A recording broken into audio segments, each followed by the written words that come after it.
আপনি কি জানেন পৃথিবীর সবচেয়ে বড় বাঁধটি প্রায় 40 কোটি মানুষের জীবনের জন্য এক অদৃশ্য হুমকি হয়ে দাঁড়িয়েছে? এটি চীনের থ্রি গর্জেস ড্যাম। এই বাঁধটি প্রায় 42 বিলিয়ন টন পানি আটকে রেখেছে, কিন্তু বর্তমানে এটি একটি জীবন্ত বোমায় পরিণত হয়েছে।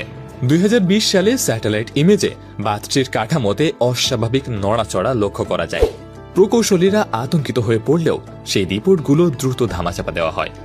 যদি এই বাঁধটি কখনো ভেঙে যায়, তবে 20 তলা ভবনের সমান উঁচু পানির দেওয়াল ঘন্টায় প্রায় 100 কিলোমিটার বেগে নিচের দিকে আছড়ে পড়বে। মাত্র 3 ঘন্টার মধ্যে 44 লাখ মানুষের শহর ইচাং মানচিত্র থেকে মুছে যেতে পারে। 6 ঘন্টার মধ্যে 10 কোটিরও বেশি মানুষের শহর উহান তলিয়ে যাবে পানির নিচে। আর 24 ঘন্টার মধ্যে এই ধ্বংসযজ্ঞ পৌঁছে যাবে সাংহাই পর্যন্ত। লাখ লাখ মানুষ পানির নিচে আটকা পড়বে, বিশাল কৃষিজমি ধ্বংস হবে এবং খাদ্য উৎপাদন পুরোপুরিভাবে বন্ধ হয়ে যাবে। এর প্রভাব শুধু চীনে সীমাবদ্ধ থাকবে না, কারণ বিশ্বের ব্যবহৃত প্রায় 30% পণ্য চীনে উৎপাদিত হয়। ফলে চীনের অর্থনীতি ভেঙে পড়লে কয়েক দিনের মধ্যেই কেঁপে উঠতে পারে পুরো বৈশ্বিক অর্থনীতি।